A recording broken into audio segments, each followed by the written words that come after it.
Okay. Quit going there. Yeah, do you want to test have a go? So It's like you're doing a luge. Believe it or this not. is real camping, if you ask me. Believe it or not, in bikepacking, this is a deluxe setup. Blimey. Yeah, like that. It's even smaller on the inside than it is on the outside. That's what I'm talking about. It looks a little more morbid now I'm looking at it. From the beginning.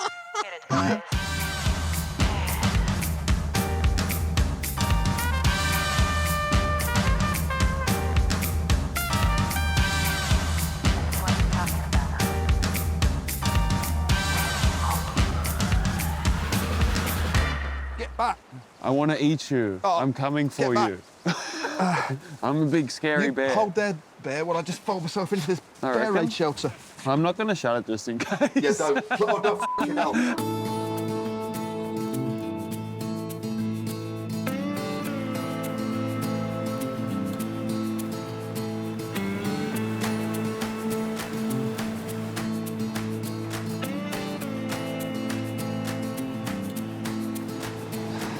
Sadly, no nuggets in this pan, but I tell you what, we have absolutely struck gold for sure with the guest of this edition of the Cafe Ride, because we've travelled halfway across the world to deepest California to go for a ride with none other than the endurance legend that is Mr. Lachlan Morton.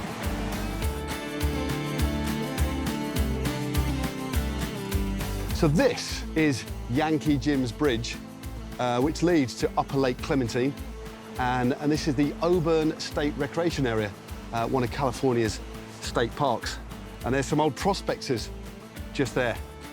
Possibly the man down there, the great-grandson, great-great-grandson, or the great-great-great-grandson of one of those chaps just there. But that might not be true. In all seriousness, though, EF Education EasyPost Lachlan Morton, over the years, has done some absolutely incredible things. And on this ride, we'll be going far beyond, because this year's calendar for him is called Far Beyond. So, let's go far beyond. Howdy. Hey there. Here's the man. Good to see you, man. Oh, mate. Thank you very much for allowing us to hang out. How the devil are you, mate? How the devil are you? You just come back from Colombia. I have, yeah. Yeah, I got home late last night. Right. And I didn't realise the house was a construction site today, but we're going to work it out. That's all right. You've got somebody cleaning your guttering. That's always good. What are you getting done? We got a rat problem. So this guy's sorting the rats out. Do you know what? I mean, we were talking about it at dinner last night. Do you know what a ratberg is?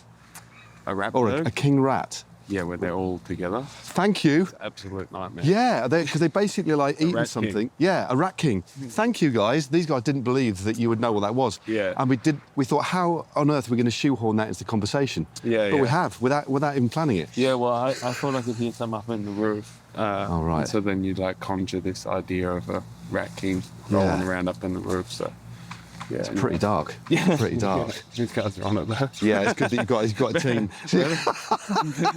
Better him than me. Right, let's we could have a quick look. Are they looking for rats in here as well? I don't know. Maybe. What are you spraying? I actually don't know. Rachel's been in here. Okay. I think she's doing some shelves. Okay. So this is new for me, but So there's quite yeah, a few. this is my garage. It's slowly filling up with bikes. I'm just looking at that. Is that a big Nerf gun? That's a what do they call it? Like a bug one. You kill flies. You with kill it. flies with it? Yeah. As you can see, it gets heaps of use. Wow. You put salt in here. Yeah. It's called a bug assault. That's what it's called. Put salt in here. So you assault bugs with salt? Yeah, and then you shoot them. It even has a safety. Christ almighty, that's quite... it's quite nice. It's a relatively light action, not too much recoil. Yeah. Yeah. I mean, Maybe we should take to the campsite. It's definitely probably the most pretend gun in the neighbourhood. Yeah. Yeah, fair enough. What about the bears where we're staying later? What's the bear score? Do I need to be... There are bears, definitely. Okay. On the ride we're doing today, I've seen probably like 5 or 6 bears before, but we're still early in the year, so I doubt we'll see any. As long as they don't have cubs, that's good. We'll be okay. Okay, right. Rightio. Well, we'll put that back for the time being. We might use it on the campsite. There's a few nice little trophies here as well, mate. Close up dig in. Before I moved here, I never had anywhere to put any bike-related stuff. Yeah. It was all just like in, I don't know, storage. And then as soon as I got in here, I just started like hanging it up everywhere. It's nice. It's nice to have like the memories kind of like. They're just gentle reminders, aren't they? Yeah. Because that's what I mean. You don't. I guess let's say you don't do it for the trophies. You don't. You just do it for the experience. And winning is nice, but just that little memory, just a little reminder, isn't it? Yeah, exactly. Stuff, you know. And I was always like wanted to get rid of this stuff.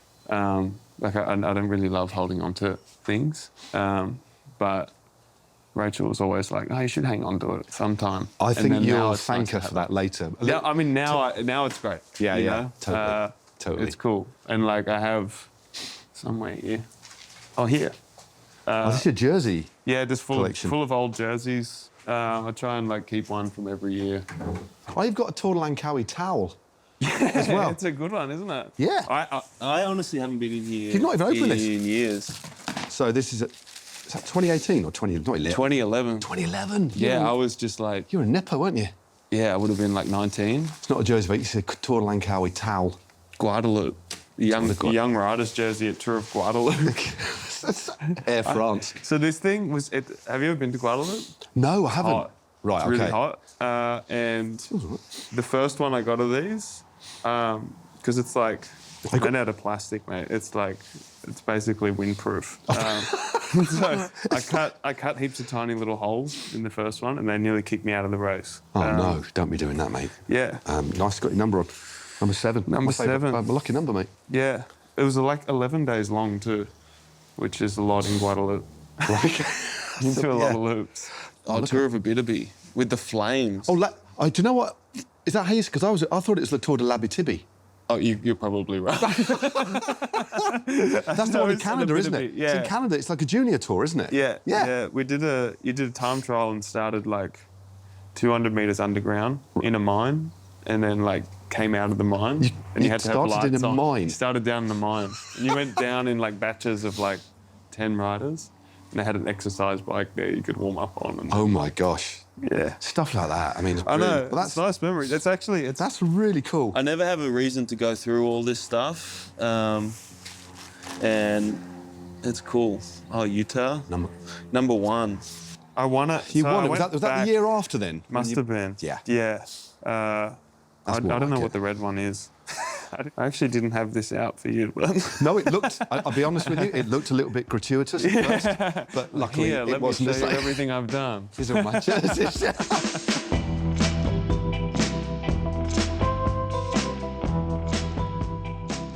I recognise that handiwork. Yeah, it's Phinney. It's Taylor, isn't it? Yeah, Taylor painted this for me probably 10 years ago now. Oh wow! So when he was still riding? Yeah, when he was still riding, he painted when we like first started hanging out in Boulder. Okay. He painted this. Is that you? That's me. Yeah. I just thinking, blimey. He painted it after we'd hung out for maybe like a year or so. So there's like a bunch of things in there that are. So you obviously didn't commission it. You just made it as a gift to a friend. Yeah, exactly. And yeah, I had it in my room in Boulder, which was a lot smaller than this room. Yeah, that's quite a statement. That's quite a statement piece, isn't it? Yeah. And that was when he was doing that sort of stuff on the lowdown as well, because. Yeah, he just his apartment in Boulder, or apartment, like his house there, was kind of like a giant studio at that time. Okay. And yeah, we used to hang out there, and he'd be painting and listen to music, and yeah, that's cool. It was good. All right, what do we have them? Right then, so what are we going to choose? I've got Guatemalan and Brazilian. So it's called Pretty Great, is your company, yeah? Pretty Great Instant. We have like the roastery and then the freeze dryer and everything down in Sacramento. Lovely. Downtown. Back in the day when you didn't have anything but instant, I used to pop the top, that little kind of foil seal. Yeah, there was something so satisfying about that, being the first one. Yeah, and then exactly. Sniffing it. Get the snoz in there. Yeah, I will do, mate. I've got quite a substantial snoz. I mean, we're both quite. We've got decent snozzes, haven't we? Yeah. Big nose gang. We're going to take some of this camping then. I reckon. Yeah, we should do really, because Yeah. a bit of a cliche, but I just don't function particularly well unless I've had a brew in the morning. Yeah, me neither. So, like, not at all. I don't function. You just do not function. If you were to tell me this was a filter coffee, Lachlan, I'd be like, yeah. Yeah. It doesn't That's the taste like idea. instant coffee. Yeah. Thing is, would I tell you if this on air, on this video, if it was rubbish? Probably wouldn't anyway, but I am telling you emphatic, this is good. Okay. It's really nice. Rock solid. It's more than rock solid. Never sat on this couch. It's brand new. Let's do that. I came in last night. I was just like, damn, we got a new couch. Flipping it. A lot's happened since you've been away in Colombia. It has, mate. It So, has. well, I've done a coffee review. You can review your sofa. Yeah. Okay, where do you want to sit? Because it's obviously your sofa. I'm going in the corner. Going in the corner. Yeah. That's where I normally go on our one because we've got a similar shape. Yeah, I know, but this one's mine, mate. Yeah. It's a little bit awkward, isn't it? It's kind of firm. Just relax, mate. Yeah. I'm still trying. I'm trying to find your my little. spot. You're in the. There's a little bit of a groove there, mate. Yeah, Don't fall I down know. the cracks with a hot coffee. Yeah. Um, Yeah, that'd be no good. I've done a few little overnighters, Yeah. but never in bear country. Okay, so I brought a lot of stuff with me. But what are you going to be bringing tonight? So, what are the key things that to make it relatively comfortable that you'll be bringing along? A decent mat to sleep on. Okay, yeah. It's always good. Yeah. I'll take my little bivvy. Okay. Just because it's easy enough to throw in the bag. So a bivvy, is that a tiny little, like a micro tent? Like a mini tent. Like a mini tent? Yeah. It's like a cocoon, isn't it? Yeah, and Almost. there's kind of like a range. You can go from like a bivvy that's just a really sad little, like, basically a weatherproof sack. Yeah, okay. Which is what I used to use when I do like ultra racing. Okay. And now actually I just use one that has like one pole and like 4 pegs, so it keeps it off you. So Right, it's kind of okay. like, it's like a little coffin. It's like a little sleep coffin. But Okay, right. yeah, I've used the same one now for like 3 or 4 years, and so I get in there, it's like home. Route-wise then, where are you taking me? We're going to go down to Yankee Gyms, which is kind of a nice gravel route from here. Nice. You go down over the North Fork of the American River, and then we'll basically be paralleling that all the way up. That'll link up with Iowa Hill, Right. which is an old like mining town. Okay. And at some point it burnt down. But I believe at one time it was going to be the capital of California. So I've been told. Oh, Might right. need to fact check But that. it didn't quite work. Yeah, we can get that checked, but it didn't quite work out, did it? Clearly. I mean, you'll be surprised when you see the town that Okay. I thought it was going to be All the right. capital. It's Okay. a little spot. I like that. And then from there, we'll drop right down to Mineral Bar, which is where we're going to camp for the Nice. night, next to Okay. the river. Okay. It's So a cool nice little spot. recovery ride for you after your epic in Colombia. Yeah. Yeah. Yeah, exactly. Exactly. One thing I would like to look at, do you remember our pod from when? God, when was the pod? The Sigma podcast we did about maybe 2 or 3 years ago. Yeah. That was yeah. We were talking about your little mountain bike course you're making in the back garden. Oh, yeah. Can we have a quick? Yeah. Just a quick look before we head out. Let's have a look. Yeah, It's that'd be really nice. You might want to put some flip-flops on or something. Yeah, it's but, probably a little overgrown right now, but we can... maybe just like a sense of it would be really good. I'll pop this cup down. yeah, let me find some shoes. Flipping good coffee. Ready?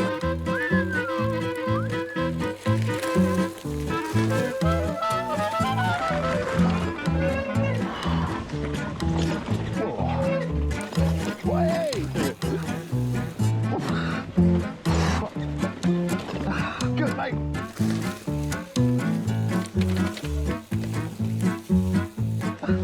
Oh, nice.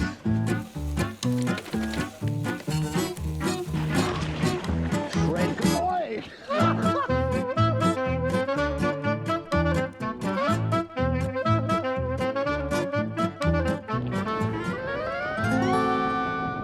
Cheers for that. No I've worries, never mate. done mountain biking in somebody's back garden. Yeah, But that was a lot of fun, mate. A lot of fun. it's handy. Shall we get changed? We've got a ride to do, haven't we? Let's go biking. Let's do it. Real biking. Definitely.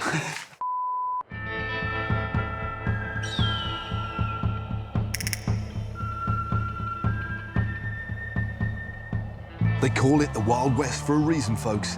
That's why this cowboy is riding an all-American steed. This Cannondale Super X Carbon 2 gravel bike can tame the trails and cruise along highways plenty fast. If I'm going to survive out here, I'll need to blend in. So I'm wearing Rafa Pro team kit with a Poxcytal helmet and illicit Toric sunglasses, just like local bandit Lachlan Morton.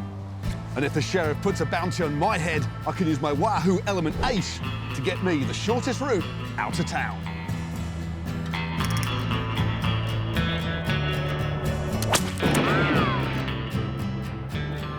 And you can get all this purdy swag at sigmasports.com, partner. Yeah! So the Ozskin suit is this? Yeah. Actually, I have. So this room didn't look like this morning, I promise. It's absolutely fine. Oh, that's my Unbound bike. Oh, right, OK. That's the one I won Unbound on. As Nice. I did everything for that, like the half pedals. Oh, right, so one-sided only. So you just dismantled a pair of traditional SPDs? Yeah.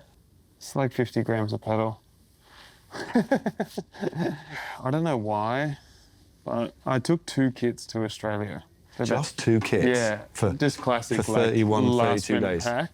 And I tore one on like day 3. So then it was just basically this one, which like, it was... Oh my God. It's just like... It's like gossamer, isn't it? It's just like it just absolutely was hanging off me. We'd call that perishing, wouldn't we? It's just perished. Yeah. I think it was like 80 hours a week riding. So like 4 of those weeks, it's kind of fair enough. You kind of need to frame this, really, don't you? Yeah, you know, I hung on to this for that reason. And then this is the one I won Unbound in this one. Nice. Which was cool, because it was like the first one that had the bladder pocket and all that. Oh, right, kind of to pop, stuff. Yeah. Even though I ran the So is this a unique, but was this a one-off piece they made for you? This was the first iteration. Right. So like we'd worked on it for a while. And then the attention to detail on Unbound, though, like you said, half a pedal aero setup. You're the only guy running a full aero setup, weren't you? Yeah, it's sweet now because like I've won it, and now all those suckers have to run aero helmets. Your legacy is that, isn't it? It's like, exactly. there you go, boys, girls. It's like, that's what you got to do. You can all have hot heads for 10 hours. If any of you watching haven't watched the video of the lap of Australia, watch it, because you got to be really chuffed with that bit of filmmaking. Yeah, Gus did a good job. It's always interesting because it's like you only see it from, you have your memory of it. Yeah. And then I never have like any input on the films. I always just leave it to Gus to like, as he observes it. There's some really powerful emotional moments in it when you're struggling. And then, of course, like Rachel's reaction as well to it. And because obviously she's got to let you do what you want to do, but there's also, she wants to clearly, what struck with me was just like, that sounds corny, but how much she loves you, mate, and how much she cares about it, because you're taking some risks out there as well. Yeah. You know, but there's a point where, have we got to stop him? If you've got to do it on your own terms, all that sort of stuff going on. You know? Yeah, and it's like, it's always that fine line of like the drive to achieve something. There's always a line, right? You deciding where that you were line feathering is. that line for quite a lot of time. Yeah. That's what it's all about, though, isn't it? Yeah. That's what it's all about. Yeah. And that's what today is all about. That's We're going to be feathering the line of feather obsession. that line. We are. Let's do it.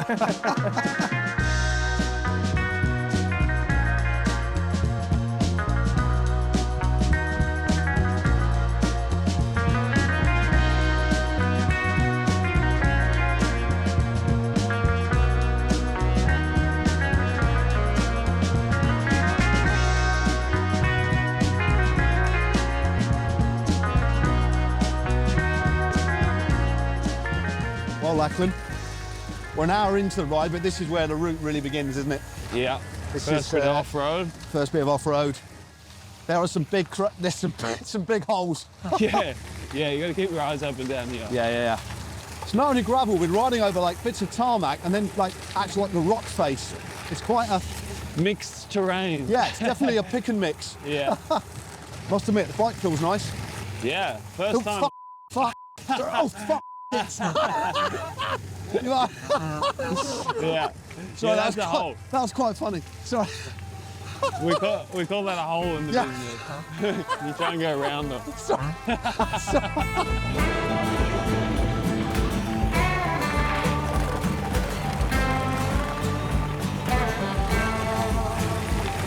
Oh, it's so beautiful dropping into the valley here, isn't it? It is. It's absolutely I love stunning.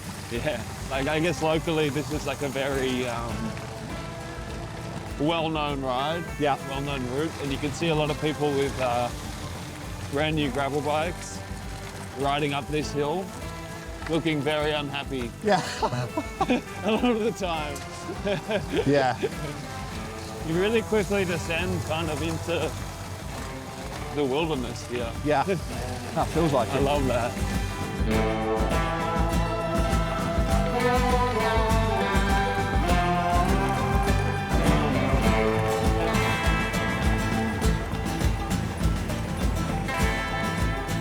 You see the old smashed car down here? An old smashed car? Yeah. Oh, no. I'm guessing to get all the way there, they had to have a bit of speed. Probably too much speed. Yeah, that's Dukes of Hazzard speed. Yeah, that's Dukes of Hazzard speed. Easy on the left-hand bend. Easy on left-hand bend, guys, yeah.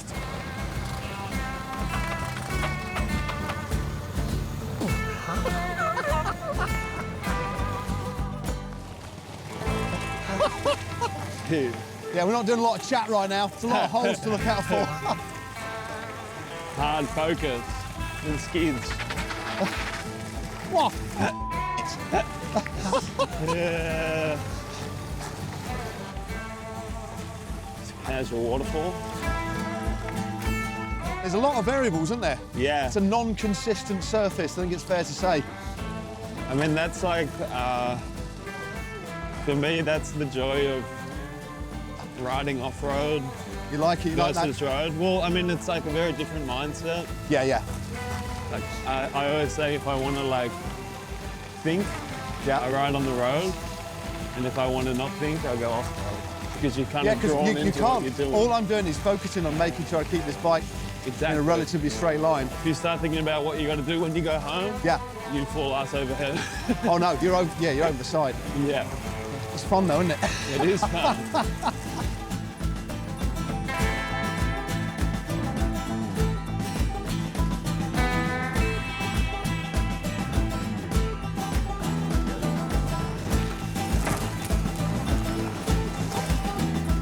Wow. In summertime, I get in here. You do? Yeah, yeah. On the way So down. underneath it, ignore your kit. Yeah, yeah. Pull down. Yeah, whole thing. Take the phone out of the pocket. The water won't really ever change. It's ice melt, so it won't really change. It'll always be cold, won't It's it? always cold. Yeah, yeah. You wouldn't I'm not a big fan of sheer drops, but Yeah, you wouldn't want to go down there. no. It looks like, am I right? That looks like being used for target practice. Yeah. So that's like full that's of an bullet holes. an old gas canister. Yeah, it's full of bullet holes. That's pretty fitting. Yeah, it's kind of hunting area, isn't it? You want to make sure that you Things. you can shoot things efficiently. That's basically the essence of target practice, isn't it? Yeah, exactly. Nothing Yeah, like yeah. going somewhere beautiful and just shooting some cans. Yeah. Oh, we didn't bring the pest rifle. Ah, no. Oh well. It's probably easier to get our hands on a real one. Yeah. If you like content like this, you know what to drop. A like and subscribe. See you in a bit.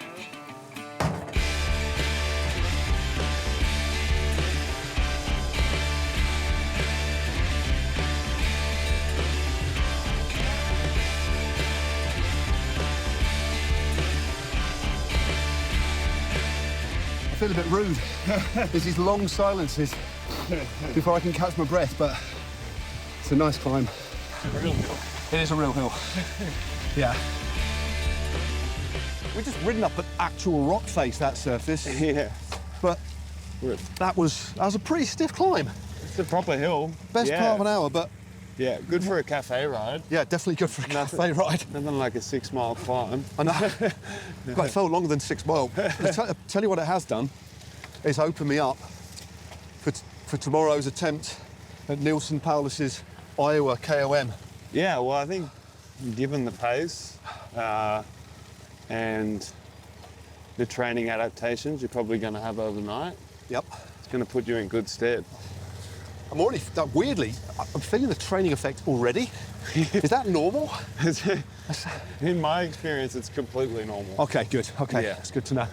Yeah, you generally get fitter as the ride goes As on. the ride goes on. You know, when you see people... Sorry, these brakes Is this on? Sorry. Which one is it? The rear. 1 second. When you said it, I didn't use the words, but you said, did you, too much power were the words you were using? Too many watts. Too many watts. I mean, yeah, I think under a regular load we wouldn't have this issue. Yeah. But just given the sheer force you're putting through this thing, I know. it's just taking a tiny little tinker. Yeah, and I think one thing that we should stress, this Cannondale Super X, there's nothing wrong with it. The problem's me. When I just kind of like raw. So basically, we think I put so much power through the bike that somehow it's affected the disc rotor, maybe, or the brake pads. Or the gravitational pull of the earth, potentially. I never. now you, do you know so what? many Now you watts mention it, shift the earth off its axis. he's not only one of the finest bike riders in the world, I mean, the thing is, one of the finest mechanics. it feels nice now, but I don't think I can put enough watts in it to. So we need me to get on it. test it. Okay. Yeah, yeah. Let's just see. Brace positions. Okay. Right, make sure, yeah. Spread your legs ever so slightly, because Yeah, hopefully we're not I will on try a- and re-tilt the earth back onto its axis. Yeah, I think thankfully we're not directly above a tectonic plate join God, here. this had been back at If San we were in Fran. San Francisco, it might just snap straight off and Yeah. nothing to Oh no, I think you've done it. Yes. We're Who good. do I send the invoice to? Just send an invoice to sigmasports.com/, cafe ride, I think, something like that, mate. We'll get there. Are we going straight on or Left. Oh, Iowa Hill, there we go.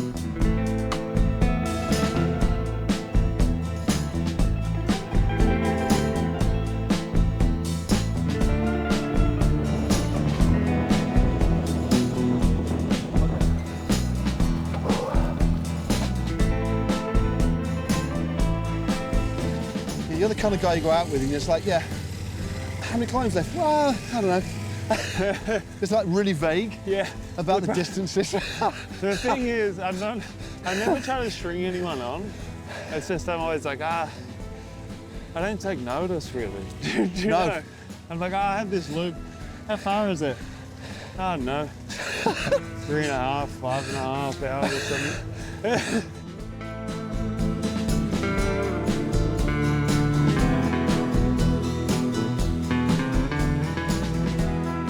We're on the top of Iowa Hill. What have you found? I think we've got some air trucks here.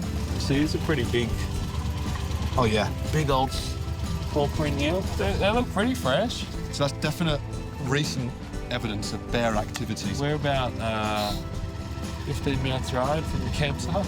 Okay. But it looks like he's going the other way. Thank They goodness. normally come back to where they started.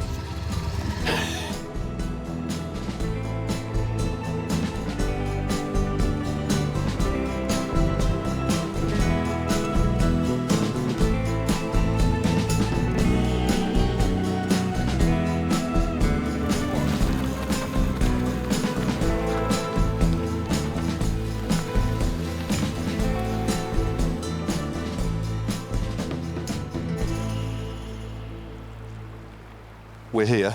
We've arrived, mate. Thank you for suggesting this. This is bonkersly beautiful. It's a good spot. It's isn't like it? the sun's setting. There's a waterfall over there. There's clear water running. The birds are singing. But we've got to talk about this box. It says you're entering bear habitat. Food required to be stored in bear-resistant locker. Did you bring your bear-resistant locker with you? No, I brought the one. Is that it? So this is like a food safe. Yeah, exactly. Yeah, I reckon you get in there.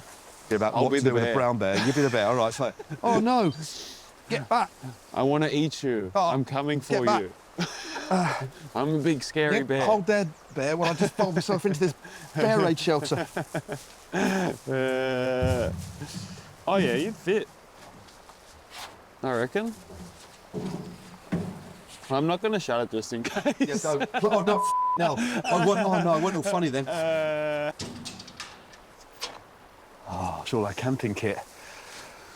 Stored beautiful. So basically, I believe between us, we have enough to camp. we've got enough. And also, when you do lock yourself in, there's a phone number, Bear Saver. Ring 800 851 3887 if you've got a signal on your phone, and they'll come and rescue you for a small fee.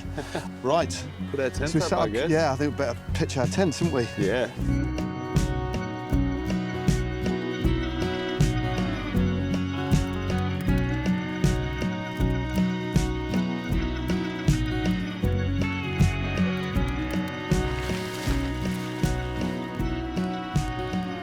Oh, we'll be back. Okay. Tags on it. Let's take that Gets off. used all the time, this one. It's a... yeah. I think maybe for the authentic experience, you should sleep in mine, Right. and I'll sleep in here. Oh, right. I'll just make sure it works for tonight. Okay. I don't want you to have an uncomfortable night. I know that this is comfortable. Okay. I need to make sure that this is comfortable. Oh, look at that. Can I have a quick go in there? Yeah, Just do you want to just a test have a go? So It's like you're doing a luge. And believe it or this not, is real camping, if you ask me. believe it or not, in bikepacking, this is a deluxe setup. This is like plush. Right. Blimey. Yeah, It's- like that. It's even smaller on the inside than it is on the outside. I normally sleep with the top open. I mean, unless it's raining. Okay. So you can look straight at the stars. It looks a little more morbid now I'm looking at it from the outside. Yeah. I slept in a caravan park, or like a camping spot during Divide, and I was surrounded by cars, and during the night, like, cars started moving around, and I freaked out because I thought I was going to get Run over. run over. You So are I got up very and low. packed up and left. Yeah. It's hard to get out in a hurry. Yeah. Can I offer you a cold beer? Yeah, let's have a cold beer, then should we discuss dinner? Yeah, Okay. let's do that. Sounds good.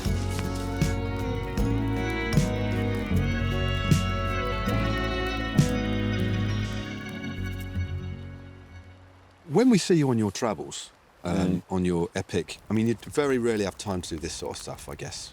Yeah, if you're like racing, Yeah. it's hard to have the time, which is why I enjoy it more when Yeah. you do have the time. So when was the last time you did something like this? I don't know. I did a little bikepacking trip in December with a few mates. Yeah. And I've kind of come to the conclusion that, like, when you have the time, you should really take the time to enjoy it. Yeah.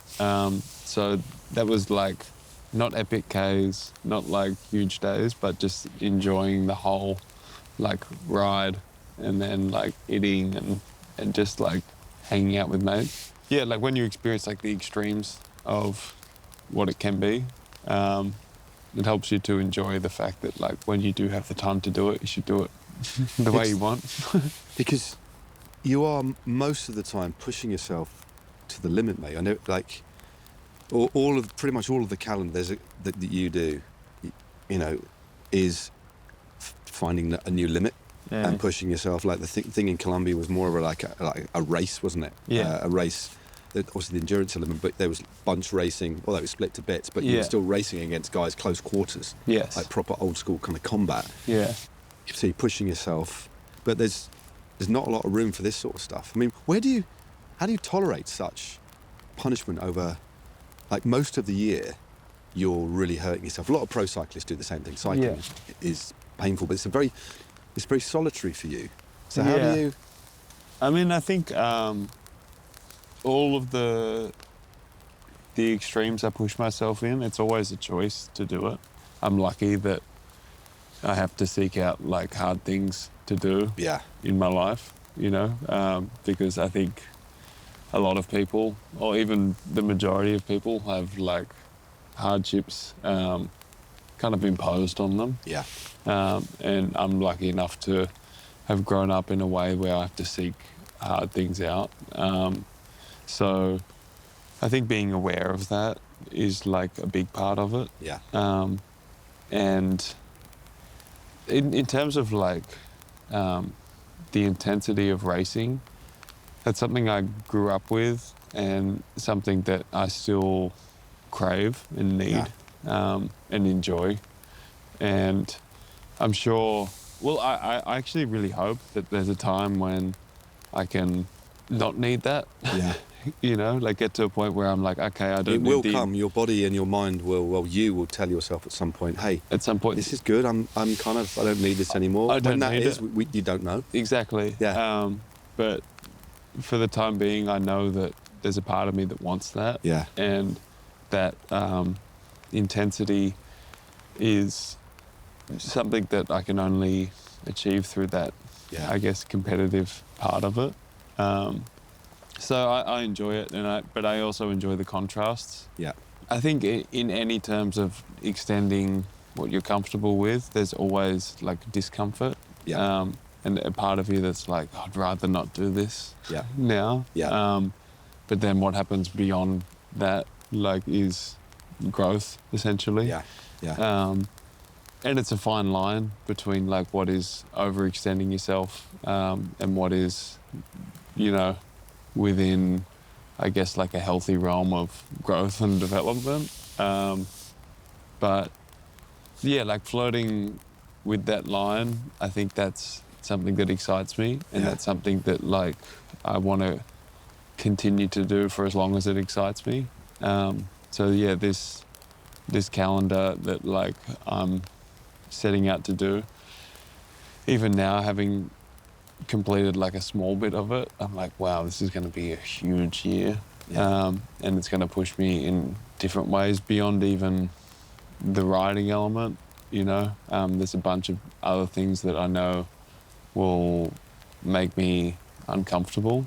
But I think, again, going back to the point of like, I feel lucky to be in a spot to do it, so I feel obliged to do it.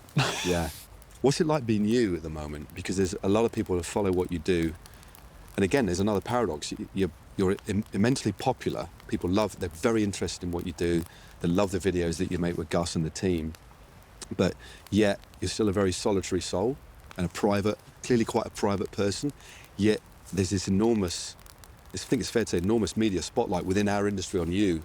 How do you not so much cope with it, because it's not like you just do it, but are you aware of that? I mean, I think and the responsibility to it makes me uncomfortable for sure. Okay. Because I feel like there's definitely a bit of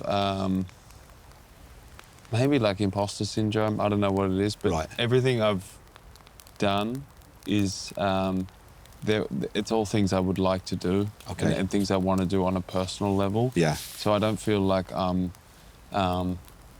out there with this like huge goal, you know, to do anything except for like enjoy the experience that I'm having. And the thing I enjoy most is when I see people who have watched a video and gotten into cycling, and it's whatever, 5 years later, and they're now towing the line at an event that they thought they could never do. That gives me like a lot of satisfaction for sure. But that wasn't ever my intention, I guess. It's just kind of, it just happened, isn't it? Yeah, exactly.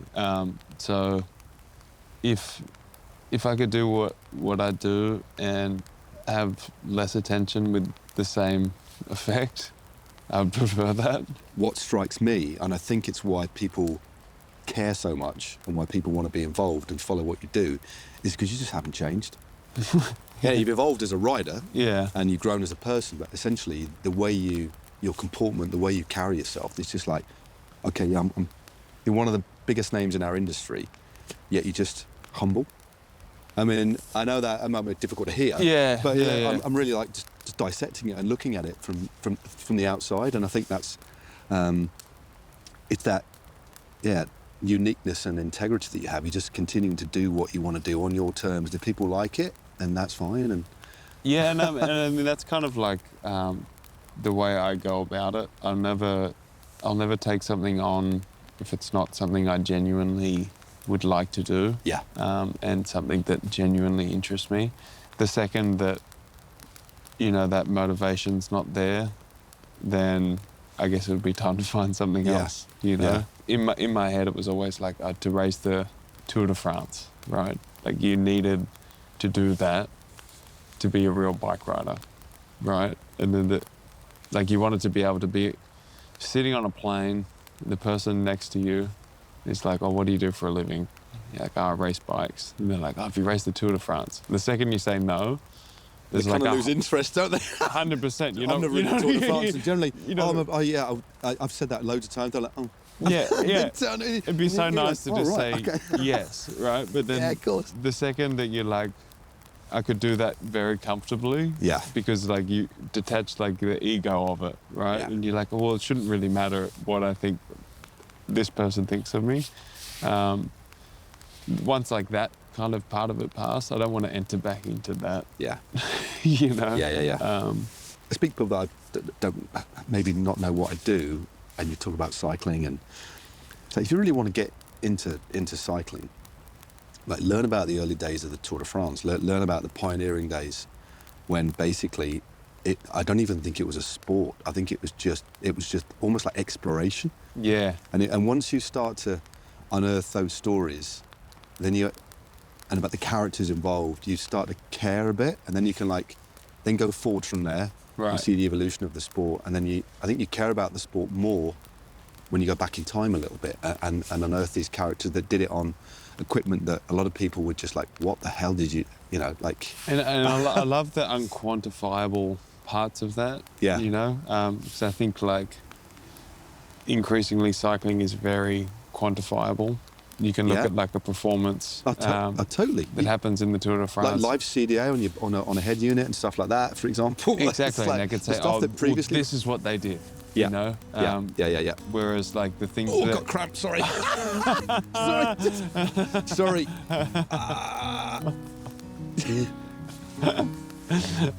It's camping, not cramping, dude. Sorry. Oh, mate, sorry. You're properly having a nice chat. Oh.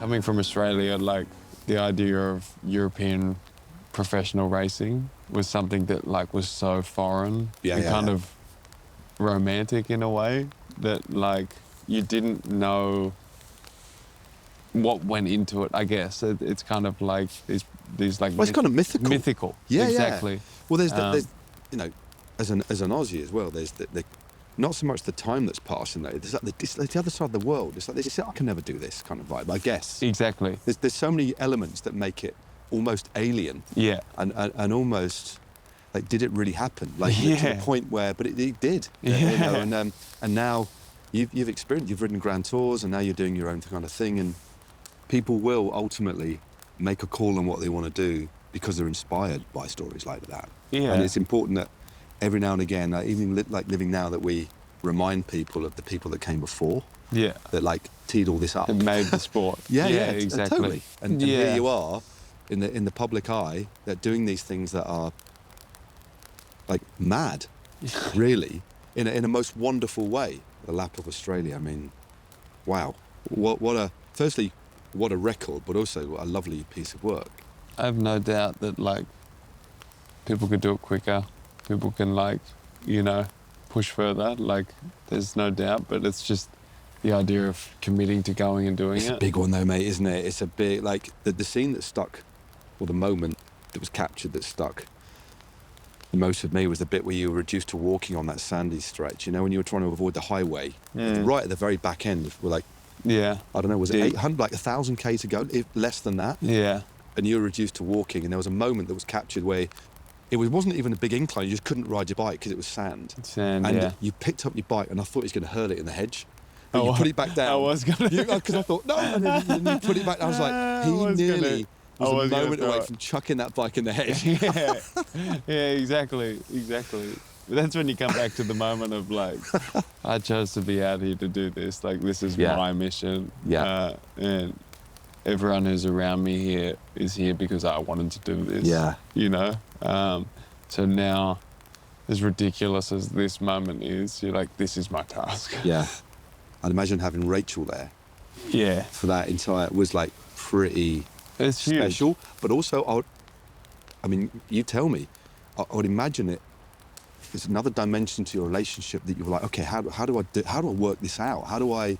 I think we were both nervous going into it in that element of like, how are we both going to react to being in such a pressure-filled situation, knowing that we're both kind of on our limits. Like, how will we be together? And it was amazing that I feel like she knows me better than anyone, and then to see that like come like even further beyond what I knew, you know, to points where I would be so like fatigued and just like despondent. And I guess she would have never seen you like that. She'd never seen me like that. She might have heard about it, which would have probably been sanitised slightly for her own protection. Yeah. But then it was like right there for her to see and be worried about. And that's really quite raw and new and challenging in a relationship, isn't it? 100%. Yeah. But then also like, it's kind of like, for me, like doing those things is where I feel most myself, I would say. I mean, there's parts of it that I'm sure she could see strengths in me that maybe she hadn't seen. But then also like, it can be ugly, you know, and like, you know, when you're on those limits, there's parts of your personality that you can't hold in. Yeah. You know, that are just on show. It's a good test of a relationship, 100%. In a good way. Yeah, You know, yeah. So, but then, of course, the team are human, and they to be at their best for you, they've got to be in a good place. Yeah. Right? They've got to get some sleep, and they might have in their mind, okay, we're going to stop in 200 Ks, we're fine, and then like, no, I want to go another 100, and they're like, yeah, 100%. yeah. So I would imagine that the deeper you got in, were you aware of that? I kind of need to like strike a balance here where it's on my terms, but also I can't go too far beyond that because these people are here to help me. Yeah. So how was that? Yeah, I mean, it's like a realization of like, okay, we're a whole team doing this thing. Yeah. And we need to manage all these elements. And I think as a group, we all extended ourselves at those moments. Clearly, that, like, you know, you were pushing and you realized you're like, okay, this is going to stretch us all. Normally the mindset of going into an ultra is the less emotional you can be, the better, right? Okay. Because emotions get in the way of progress generally, right? If you get frustrated or you get angry or you get sad, it only gets in the way of getting further on the path. So you kind of have to really manage that. Yeah. Whereas this experience, the more I could actually express the way I felt to other people, what I was feeling, what I was going through, the more it served everyone. You had to be honest. Honesty Exactly. was actually the key of like gelling everybody, I guess, wasn't it? Yeah, exactly. Yeah. And I could shift that emotion in a lot of ways, like to other people. And it's okay to do that because that's what they're there for. Yeah. I bet that they were kind of waiting for that. And at some point, you're kind of like, okay, this is how I'm feeling. So, okay, yeah, it's fine to feel that way. Exactly. So we're going to help, and this is how we can sort that situation out. And in like the half hour, I would wake up. I'd give myself half an hour from when I woke up to when I left. Okay. And in that period, it was just Rachel and I. She would wake up with me. Right. And that's when I could be like, I got no idea how. Like, I was like, I'm screwed. I could barely walk. Yeah. I don't know how I'm going to ride. Like, I don't think I can do it. When you today. say that, some of the shots of you, and there's quite a few peppered throughout the film, when you are struggling to walk. Yeah. Yeah, you're like the first like half hour of the day, I would just be like, "There's no way," you know. But just to be able to even say that out loud, you know, and be like, "I actually don't know how I'm going to do it." Rachel, but it's fine. It's amazing how just like get going. Yeah, and it and happens. then we'll Your body frees up, doesn't it? It does. It does. It frees up, and then you're like, okay, yeah, wow, this is what an But amazing. even just saying it out loud, and then hearing someone say, "Well, it's fine," like it doesn't matter if you can't do it. Then that enables you to do it, do the thing. So yeah.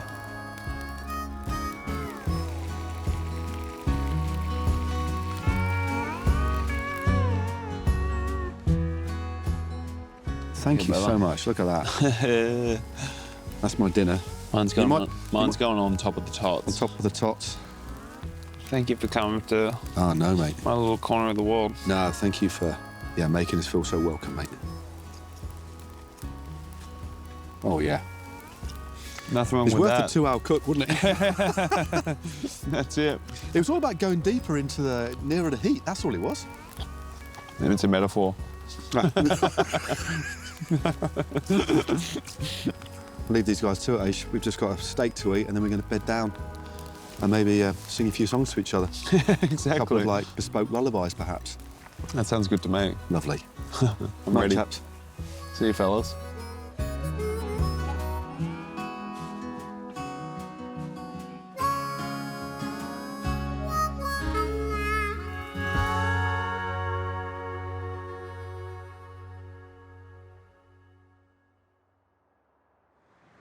Morning.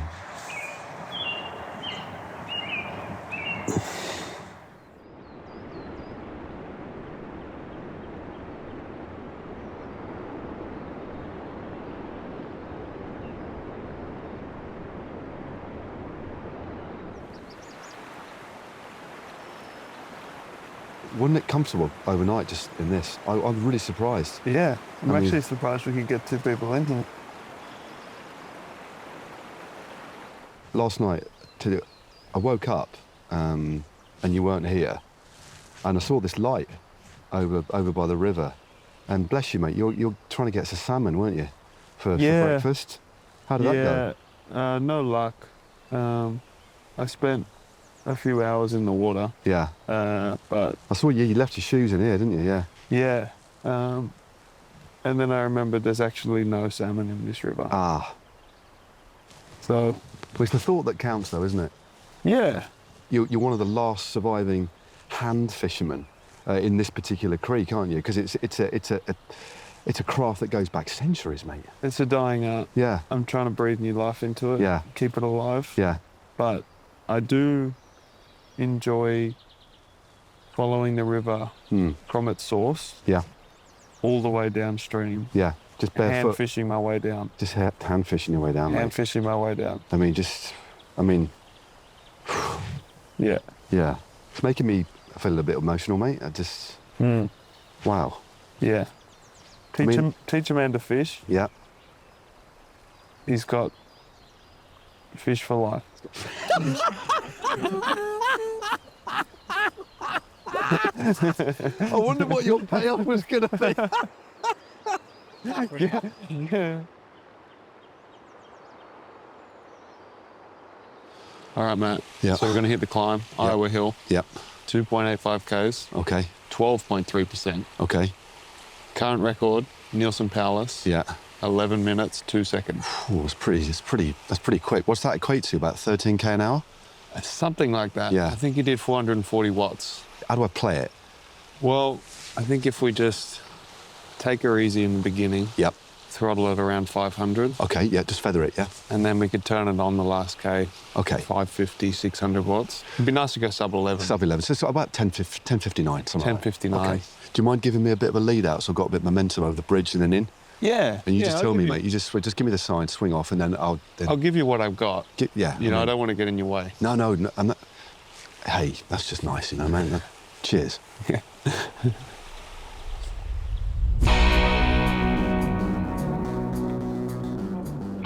Stick to the plan. Stick to the plan. Let's get it. Let's go.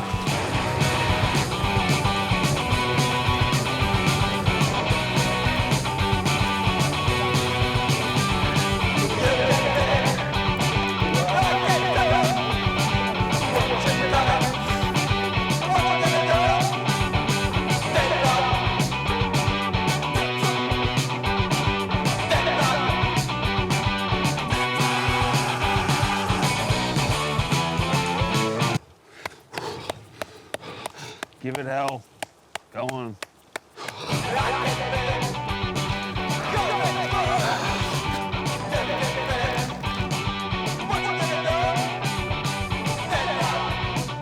Oh, man. Really there? Get into it.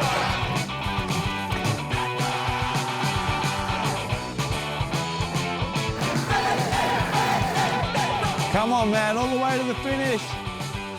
Everything, right here. Yes. Well done.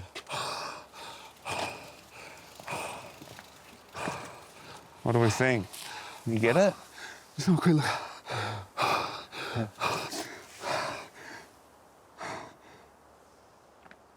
21 minutes, 14 seconds. I was holding you up. I need you to take me a bit further. I was holding you up, I think. And I know when Neilson did it, he had drive, he's got drizzle. Drizzle, probably tailwind. He had a tail, he had a headwind. And something else just freaked me out. Like, were you teleporting or something? How was that? How did that work out? How did I get up here before you? I don't know.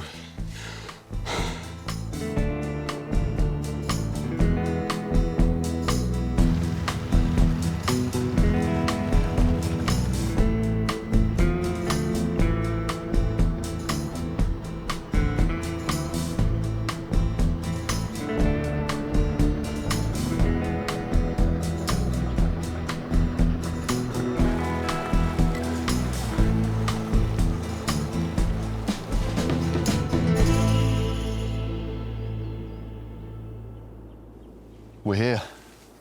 The end of the road. End of the road. We've End done of the it. road, yeah, mate. Thank you so much. No, thank you for That coming. was a wonderful couple of days in some quite magnificent landscapes, mate. Yeah. I'm glad we didn't get eaten by bears at the end of the day. But no, thanks again. It's been brilliant. Give us a little bit of a sense of where we are now, because this is quite bizarre. This little town on top of Iowa Hill, overlooking these beautiful ridges, creeks, mountains, hills, is super significant, isn't it, for California? Yeah, it's an old gold mining town. At one point, it was one of the most important towns in the whole state. And now there's not a huge amount left, but there's a few people still living up here. This is the old bank vault that stood the whole time. That little plaque basically says that back in 1853, the weekly production of gold, $100,000 back then. So I can see why they might thought this would be the start of something big. Yeah. But for us, it's the end of something big, mate. Exactly. We have gone far beyond, and thank you so much, mate. And hopefully, Yeah, go on. in the near future, we can do something soon, mate. But take care. care. Onward.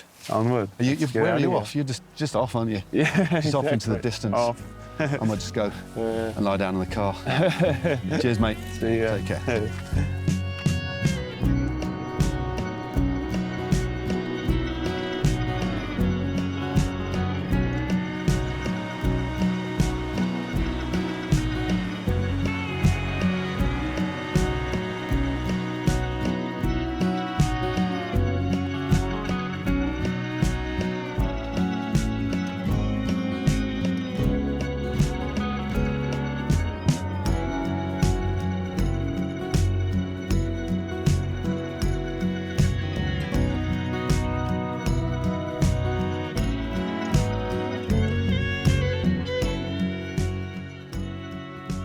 Since I've been here, it's only been about 36 hours, I've taken an online tracking course, and I found this, a singular sunglass lens, which tells me quite clearly that at the end of the day, this person could be a man, could be a woman, could even be a child, is going to have a severe squint by the end of the day, probably in their right eye. But what do the numbers mean? I mean, these are, I'm not too sure. Okay. I think they're an indicator of the temperature, but it's just this little green zone we're looking at, yeah? Is it kilometres per hour or miles per hour? I think it's miles an hour. Okay. Yeah. So we're going past 80, so We're going past 80, so... if it was on the interstate, we'd be getting a ticket. It would be getting a ticket, yeah. And a hefty fine. He got his own unique calendar, which includes, one more time, completed the fastest lap of Australia, well over 14,000 kilometres, remember, in, well, no, I'm doing all the stats, I don't need all the detail. Just come off the back of a mad trip to Colombia. The lung capacity.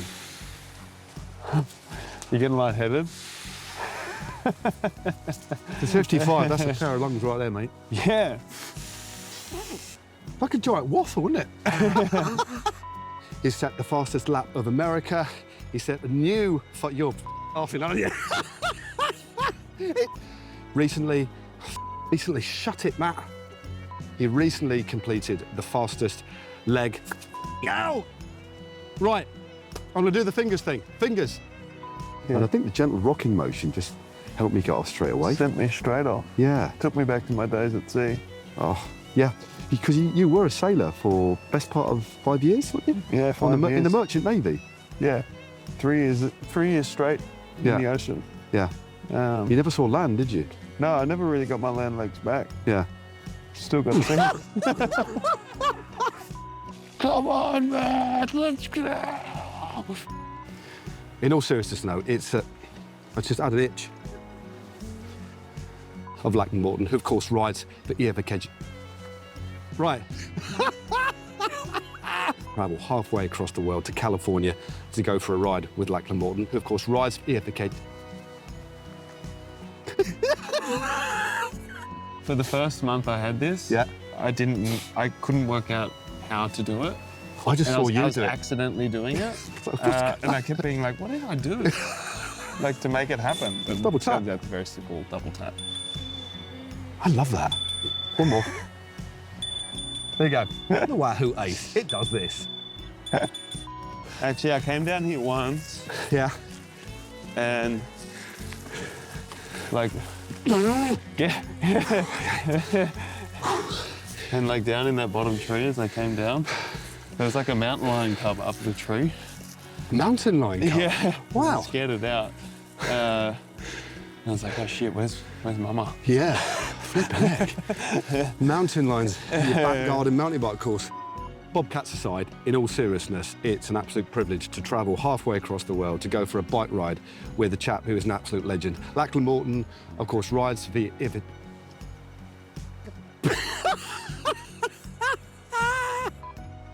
I don't know.